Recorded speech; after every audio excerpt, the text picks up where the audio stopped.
Graça e paz que vem do Senhor Jesus.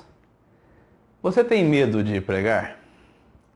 Você se sente inseguro quando vai pregar a palavra de Deus? Este curso tem por objetivo te passar algumas dicas acerca das 3 principais formas de pregações bíblicas, a saber, sermão temático, sermão textual e sermão expositivo. Analisaremos as dicas de alguns autores de renome na área, mostraremos alguns esboços e ao final espero que você consiga preparar melhor os seus sermões de forma a tornar mais clara as suas ideias. É claro que toda pregação bíblica depende da divina inspiração, do mesmo Espírito que inspirou as Escrituras, porém, todo servo de Deus deve capacitar-se e assim poder prestar cada vez melhor o seu serviço ao reino de Deus. Então, você que está atrás de dicas, de ferramentas para melhorar o seu sermão, você que está atrás principalmente de melhorar a estrutura do seu sermão, saber estruturar melhor, esse curso é para você. Vamos começar pelo sermão temático. O sermão temático, nas palavras de Robson Marinho, o PhD Robson Marinho, no final deixarei a bibliografia. Ele trata assim: no sermão temático, o pregador determina o assunto que deseja e então busca os textos bíblicos para formar as divisões principais que vão apoiar o assunto escolhido. Em outras palavras, primeiro vem o tema, depois vem os textos bíblicos. É o método mais usado por ser o de mais fácil preparo. É muito útil para os sermões doutrinários e evangelísticos que precisam basear-se em diferentes temas da Bíblia. Segundo Reifler, 1998, página 99, o sermão temático é aquele cuja divisão é extraída do tema. Em outras palavras, divide-se o tema, não o texto de onde o tema é tirado. Então, quando muitos pregadores de renome da atualidade, eles ironizam uma sentença como essa de Marinho, o pregador, primeiro vem o tema, depois vem os textos bíblicos. Eu já vi um conceituado pregador ironizar: eu já tenho o tema, agora só me falta o texto. Quer dizer, falta tudo e eu acho que é só isso que falta. Bem, vamos explicar isso. O sermão temático, como veremos agora, ele realmente parte do tema primeiro. Isso não significa que você despreza o texto bíblico. É sinal de que tem algo que você quer comunicar à igreja. Essa que é a ideia. Você quer falar sobre a volta do Senhor Jesus?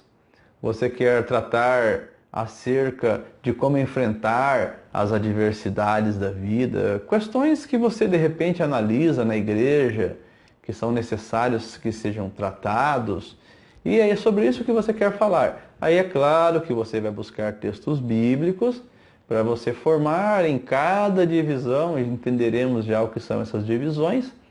Você vai buscar então textos para você trabalhar isso com a igreja.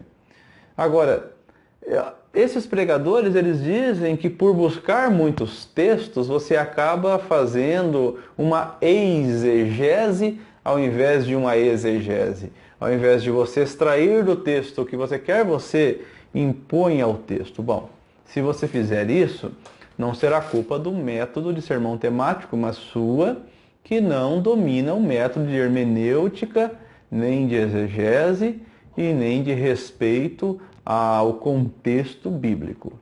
Então, se muitos pregadores fizeram isso, não é culpa da estrutura do sermão temático, mas culpa desses pregadores entre si, né?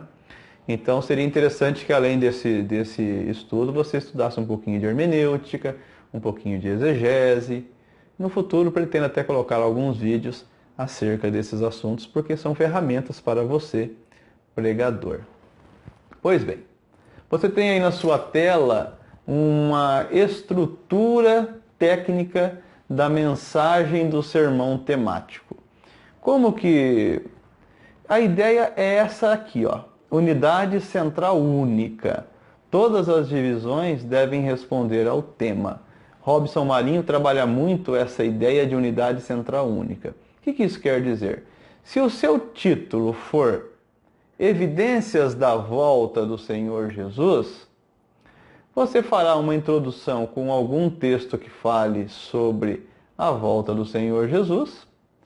Você, na divisão 1, tratará de algum texto que fale da volta do Senhor Jesus. Na divisão 2, você falará de outro texto que trata da volta do Senhor Jesus. Na divisão 3, você também falará de outro texto bíblico que trata da volta do Senhor Jesus. Você poderia ter aqui uma divisão 4, que seria um outro texto. Você poderia trabalhar somente 2 divisões. Você poderia trabalhar 5 divisões, mas todas tratando da volta do Senhor Jesus. O que é que faz, então, com que o sermão seja temático? Bom, primeiro, o tema. Você tem o tema primeiro, e o tema do nosso exemplo aqui é, nesse exemplo aqui, a volta do Senhor Jesus. Daqui a pouco nós vamos para o outro slide, onde teremos ali um tema que vai ficar mais claro, né? Eu estou apenas comentando assim por alto, a volta do Senhor Jesus. Então, todos os seus textos bíblicos falarão sobre isso. Só que você não pode trabalhar um texto só da Bíblia. Porque quando você trabalha um texto só da Bíblia, a princípio o seu sermão encaminharia para um sermão expositivo. Se ele será expositivo ou não, depende de como você concluí-lo, de como você conduzi-lo. Então você não pode trabalhar um texto bíblico só no sermão temático. Você trabalha um texto bíblico na introdução, e quando você passar na introdução sobre ele, tchau, você não fala mais sobre aquele texto. Depois você fala sobre um dos textos, nesse exemplo, da volta do Senhor Jesus na divisão 1. Por exemplo, eu preguei essa mensagem, você poderia tratar na sua introdução sobre Mateus 24, 27, que fala, porque assim como o relâmpago sai do Oriente e se mostra até o Ocidente, assim será também a vinda do Filho do Homem. Estou projetando novamente aqui esse esboço para você. Então, a sua introdução, você lá no texto, onde você vê lá o texto, né? Você leria Mateus 24, 27. Aí você oraria e você iria introduzir. E você pode até ouvir uma das mensagens minhas no YouTube que fala exatamente sobre evidências da volta do Senhor Jesus. Bem, a primeira evidência você trabalharia aqui na divisão 1 com o texto de Lucas, capítulo 21, versículos 10 a 13. E então você iria explicar que evidências ali naquele texto são guerras e revoluções, catástrofes naturais e grande perseguição. Na divisão 2, você trabalharia o texto de Isaías 66:8, tratando sobre uma segunda evidência, que é o renascimento de Israel. Na divisão 3, você trabalharia o texto de Mateus 24, 12 a 14, mostrando que outras evidências da volta do Senhor Jesus são o aumento do pecado e pregação do Evangelho a todas as pessoas. E então, por fim, você teria a conclusão. Ok. Então, se ficou difícil você entender assim, vamos para um exemplo de um outro esboço de outra pregação. Está projetado aí para você esse esboço de Marinho, né, Robson Marinho, o qual ele apresenta no seu livro A Arte de Pregar, na página 196. Então, o título dele é Deus Perdoa. Então, ele apresenta os Salmos 86:5 para o início, apenas para introduzir, para fazer uma introdução. Tem a oração aqui. A oração ela pode ser antes de você ler o texto, depois, né? Não existe uma regra, existe talvez aí o que os pregadores acham certo, acham que tem que orar primeiro, enfim. Essa questão de achar não vem ao caso. Não há uma regra aqui. Então, você lê os Salmos 86:5 apenas para você mostrar que ali Deus perdoa, você vai fazer uma introdução, aí você veja quais elementos você vai trabalhar nessa introdução. Falaremos depois dessa transição que é tão necessária para que fique belo a estética do seu sermão e para que aquilo que você está trabalhando fique claro. Então você trabalharia na sua primeira divisão, veja só, o texto de Salmos 51, versículo 1. Note, não é mais Salmos 86, 5. Esse texto você usou para a introdução e você não vai trabalhar ele mais. Agora você vai trabalhar o Salmo 51, 1, para você falar sobre o crime e o adultério e mostrar que Deus perdoou isso na vida de Davi.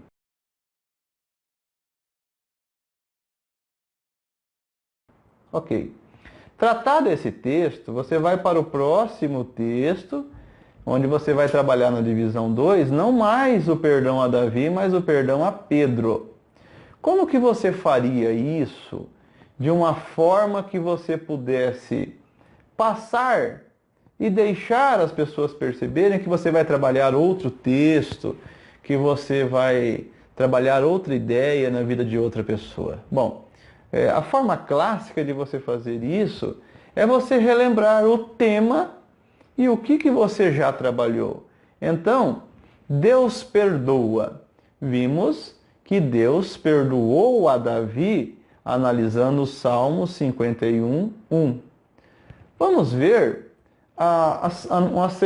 um segundo momento em que nós percebemos o perdão de Deus agora na vida de Pedro, não mais na de Davi. Isso é uma forma de você fazer uma transição. Quer dizer, você relembrou o tema, você relembrou aqui o que você já trabalhou, o perdão a Davi, e anunciou que agora você vai trabalhar o perdão de Deus a Pedro. Aí então você lê Lucas 22, 62.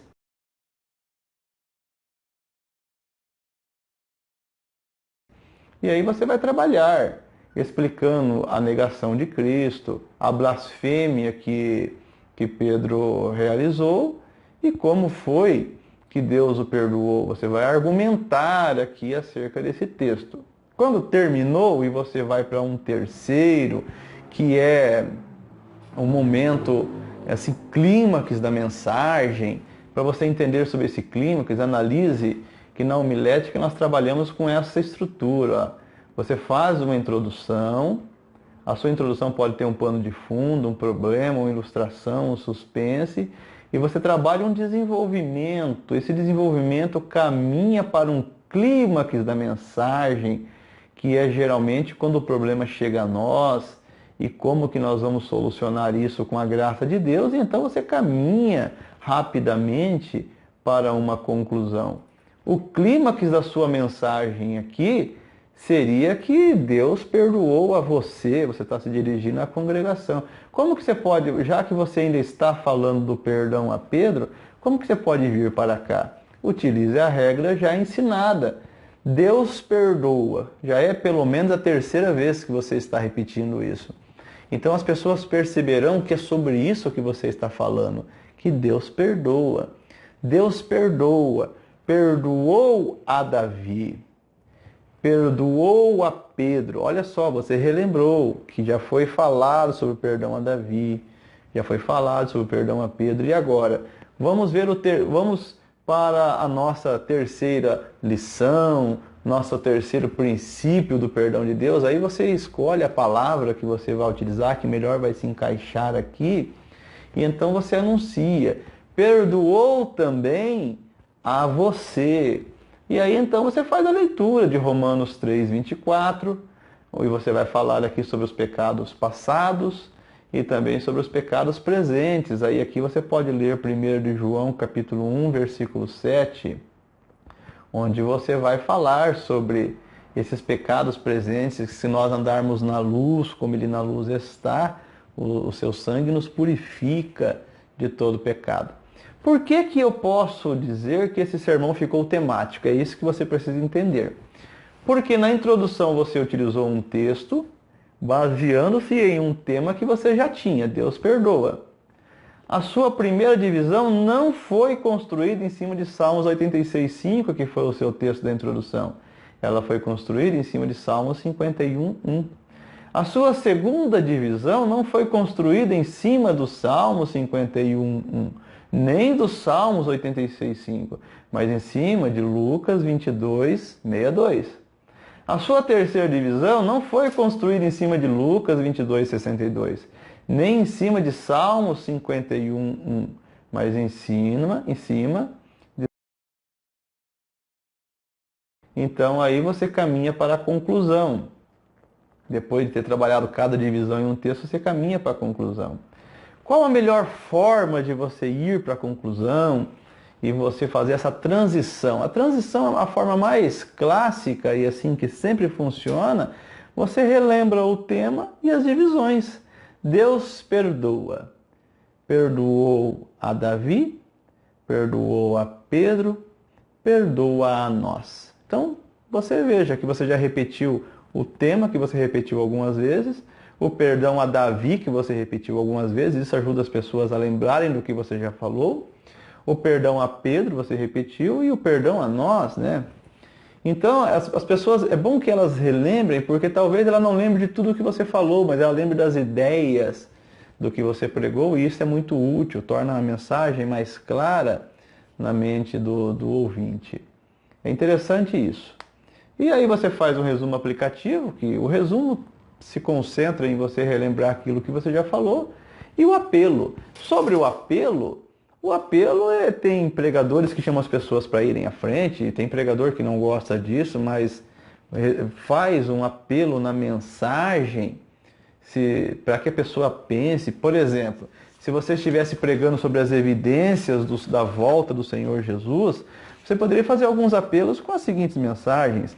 Você está preparado para a volta do Senhor Jesus? Vai continuar duvidando da vinda dele e sofrer a terrível consequência de tal incredulidade?